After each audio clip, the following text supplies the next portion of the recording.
एक शाम सारा और माइक नामक एक युवा जोड़ा अपने घर के पास खुले मॉल में खुली एक नई हंटेड हाउस को देखने गए।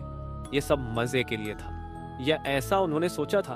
अगर तुम साहस रखते हो तो आओ का डरावना सा साइन देखकर उन्होंने अंदर जाने का फैसला किया। जैसे ही वे अंदर गए, ठंडी हवा ने उनका सामना किया। दीवारों पर खौफनाक और असली दिखने वाले पुतले लगे थे, उन्हें घूर रही थी।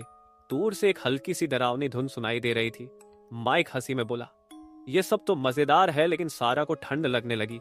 यह थोड़ा ज्यादा ही असली लग रहा है, उसने कहा। जैसे जैसे वे अंदर बढ़े, ठंड और बढ़ने लगी।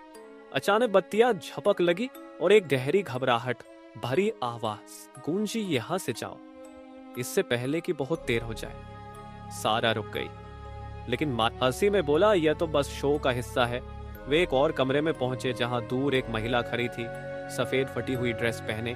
उसका चेहरा लंबे गीले बालों से ढका हुआ था। माइक ने पूछा, तुम ठीक हो? लेकिन महिला ने कोई जवाब नहीं दिया।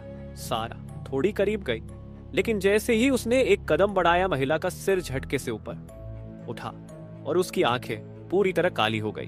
अब जाओ तुरंत, महिला चीख। उसकी आवाज 1000 फुसफुसाना गूंज रही थी।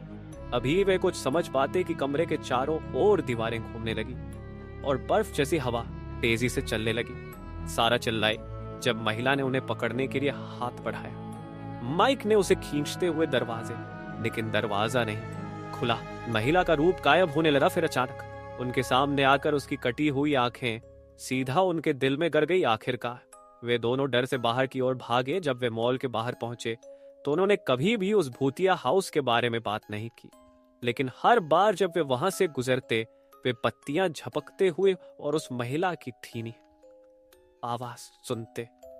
तुम कभी नहीं जा पाओगे,